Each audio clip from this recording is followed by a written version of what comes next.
nuclear power. Nuclear power. Nuclear power. Nuclear waste. Nuclear waste. Nuclear waste. Okay, I need to show you something. This is a nuclear reactor built in 1962. The atomic power plant of the future. Being developed by Argonne National Laboratory. But it's not just any old nuclear reactor. This reactor is different in many ways from the nuclear power plants that supply some of our homes today with electricity. The biggest difference was the fuel they used to make electricity. This nuclear reactor made electricity out of nuclear waste. Nuclear waste. Nuclear waste. Some kind of nuclear waste. Well, sir, where should we dump this batch? When I think of nuclear waste, I think of that classic glowing green goo in yellow barrels, you know? This radioactive stuff that we end up with after all of the fuel is used up, that we have to store for hundreds of thousands of years because it's so dangerous. Like, we fight about nuclear waste all the time. We say, can we even use nuclear because we end up with this radioactive waste, and where should we store it, and not near my house? And you're telling me that there's a nuclear reactor that can make electricity out of nuclear waste, and it was built in the 1960s? Back then, they were predicting that we would use this technology to build this incredible clean energy future. And by the year 2000, more than half the electric power of the country will come from atomic sources. But today, we're nowhere close to that. We don't reuse any of our nuclear waste. Instead, it just piles up. But if this technology works, that means that our nuclear waste isn't radioactive trash. It's an incredible clean energy resource. And it's just sitting there sucking up money to keep it safe. We think about technology as constantly moving forward. But this is a story about how we left behind a technology that could change our energy future. So, this video is about what happened to using nuclear waste to make electricity, to the clean energy future that we could have had. But more importantly, this video is about the people trying to bring that future back. Nuclear waste. Nuclear waste problem. The concern about nuclear energy. There are concerns about emissions. Abundant power. We need clean energy. Energizes the city. We are coming up with new nuclear reactors That will guarantee a plentiful supply of atomic power for the nation and the world for centuries to come.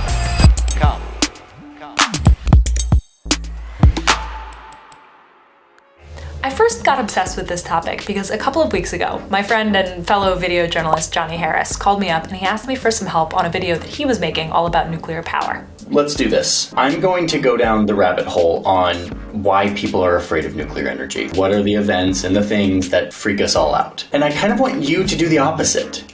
To look at, like, is there a future for this technology, and should we actually be as afraid as we are? So I started to dig into it. And as part of my research process into nuclear power, I got invited to go visit one of the largest and oldest national research centers in the United States.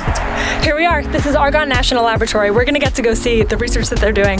And they have been doing research on nuclear power since, like, before I was born. Hold on. Do you recognize that name? Argonne National Laboratory. Yeah, this was the same national lab that developed that incredible old nuclear waste recycling reactor. But I didn't know that yet. So we go on this incredible tour. It's awesome. I'm learning a ton. I'm thinking, oh my God, I'm gonna be so overprepared to talk to Johnny about nuclear power. And on this tour with me are these two people from Cleo, which is a company that's working on new kinds of nuclear reactors. And at the end of the tour, I'm sitting with them under this big tree, and one of them says something that just short circuits my brain. So we're actually working with Argonne closely on how to recycle existing nuclear waste in the US. There's enough used fuel to power the country for the next 150 years. Wait, I'm sorry, what? There is enough used fuel in the country, in the US alone, to generate power for the country for the next 150 years. There's enough used fuel, meaning nuclear waste, in the US to power the country for 150 years. Like, you can see me not believing her. I think it's some fake math. Like, maybe technically there's enough energy there, but like we could never really use it. We don't know how to do that. Whereas like when they say, you know, geothermal, you could power the earth for like thousands of years if we could get all of the energy out of the earth. It's like, yeah, well, we don't know how to do that. Do we know how to? Yeah, we just don't have the commercial facility to do so, but the technology is there. Experts differ on the exact number of years here, but they agree that the nuclear waste we have now could be used as a large energy source based on technology that we've already built. But it gets even better. If you reuse that nuclear waste, especially if you reuse it more than once, you can dramatically cut down on the amount of time that the waste after all of that's done is radioactive for. So the amount of time that we have to store our nuclear waste. The problems are cost and global politics, not fundamental technology. Here we go. By the time I got to DC to talk to Johnny about this, I was obsessed. Hello! Good morning! Welcome to our studio. We have all of this nuclear waste, right? And it is scary, but imagine that there was a way that you could actually not just store it, but actually use it. So you can use nuclear waste as fuel for more You can energy. recycle nuclear waste. You can recycle nuclear waste. Yes, and I dived all the way into this in a video that I'm now going to promise is going to be on my channel by the time we air this one. This is that video. To understand what's going on here, you have to understand that nuclear waste isn't what you've been told. Okay, hang on a sec. So a lot of the footage that I got in this video is from Storyblocks, and they're sponsoring this video. I genuinely love Storyblocks. I use them in every video. If you watch Huge If True, you've seen Storyblocks. Here are just a few examples. So in my recent video with Marquez Brownlee, all of these beautiful shots, all from Storyblocks. Or this shot in my recent episode from Curing Cancer, also Storyblocks. Or this whole montage in my video on the James Webb Space Telescope, also from Storyblocks. So here's how this works. I just go to their website, storyblocks.com. I type in what I want to show, and ta-da! And the best part is with my subscription, I can go through this and I can download as many clips as I want from their library, and it's all royalty free. They even have a Creative Cloud plugin, so I can access all of this footage and templates and audio and all of that from my editing software. I use Adobe Premiere. So go check them out. I think you'll like them. I'll put a link in my description, or you can just scan the QR code right here. Now, back to the story. All right, let's zoom out for a sec. Basically, all of the electricity that you use, except solar, comes from spinning a turbine. It's magic. Most of the time inside a power plant, what you're really doing is you're heating up a liquid into steam and using that to spin the turbine. The most common way to do that is still burning stuff near it. That's fossil fuels. But you could also use liquid that the earth already heated up for you. That's geothermal. Or you can split atoms apart inside special rocks and make them really hot. That's nuclear. And the special hot rocks are uranium. Uranium with Uranium-235. Uranium. sleep.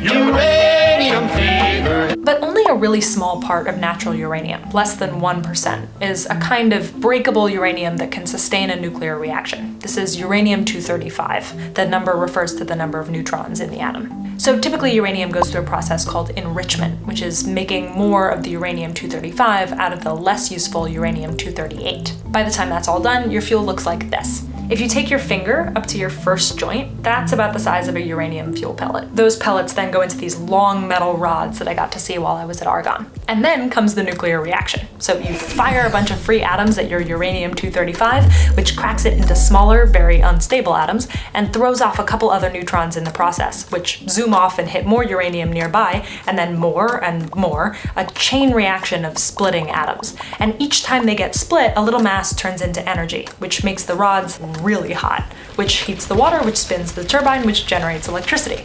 Ta-da! But eventually, after 4 to 6 years, you've broken enough of that special uranium that the reaction stops working efficiently. And that spent fuel is now considered high-level nuclear waste. At this point, that waste is a mix of 238 and a little bit of leftover 235 and a bunch of very unstable atoms that give off ionizing radiation. That ionizing radiation in large doses is the bad stuff. It's the scary, invisible killer that affects our tissues and our DNA in often deadly ways. And the thing is, this nuclear waste stays radioactive for an insanely long time. We're talking hundreds of thousands of years sometimes, which is, to put it mildly, a problem. We've got to find better and safer ways to store nuclear waste. Waste that can remain radioactive for centuries, that remains a big problem. Right now, most nuclear waste in the United States is stored in dry casks that look like this to protect people from the radioactive material inside. Those dry casks are meant to last decades, but not hundreds of thousands of years, which is what we're talking about here. So we've been having this ongoing fight for decades about what to do with nuclear waste. There are options for long-term storage, and some countries are already doing that. Johnny and I got into the details in his video. But right now, in the US and in lots of other countries, there are a lot of dry casks full of nuclear waste just sitting there at nuclear power plants. So to summarize, we take uranium out of the ground, we use it once, and then we store it basically forever. This is the once-through fuel cycle that the US has today. Now listen to the analogy that they used in the 1960s to describe how stupid this fuel cycle would be. Would you say that using the 235 and not the rest is sort of like using the cream and throwing away the milk? Exactly. The key is to figure out how to filter out the stuff that's still useful from the real waste that's not. Turns out Argonne is one of the few places that is still testing nuclear waste recycling in the US, and I got to go see it. I'm just gonna go right on up, and they're gonna tell me to stop filming right now. It was a whole thing. I had to send them my passport to prove that I was a US citizen before they'd let me on the tour, and I wasn't allowed to film inside. In order to go into this place that I can't show you, I have to wear these cool safety glasses.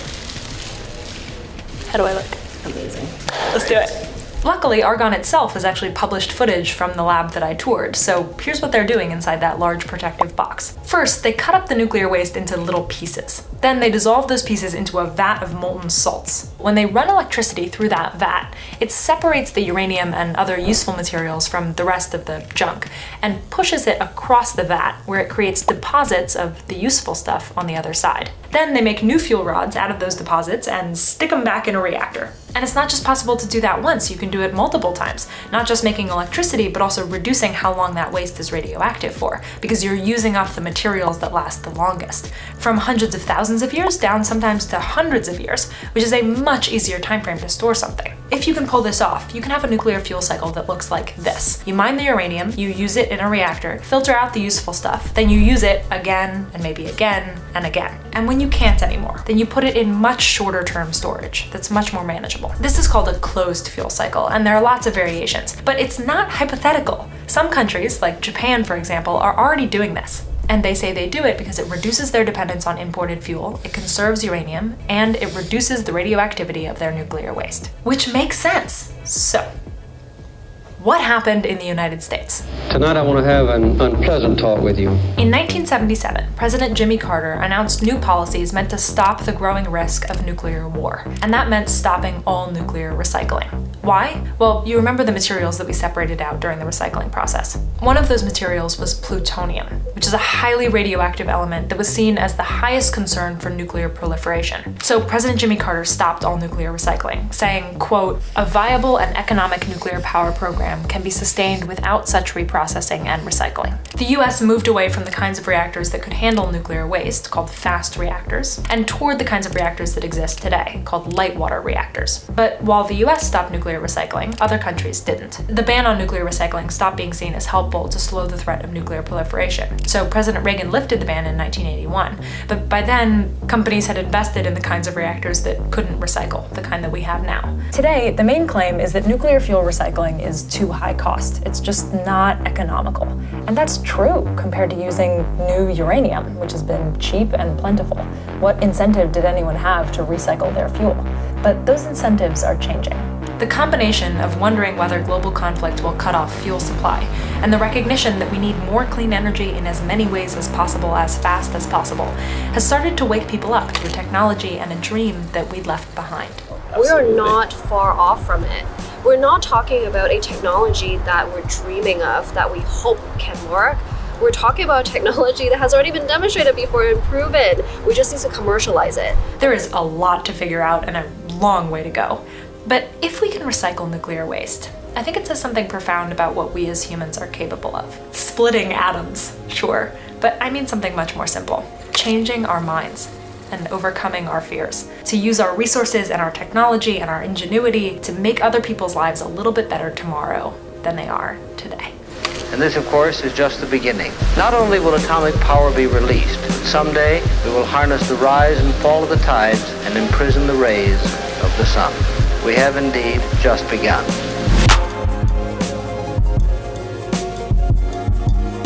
Huge If True is an optimistic show about using technology to make the world better. If that's something that you believe in, the best thing that you can do to support us is to subscribe. And if you do subscribe, let me know. I'd love to meet you in the comments. See you for the next one.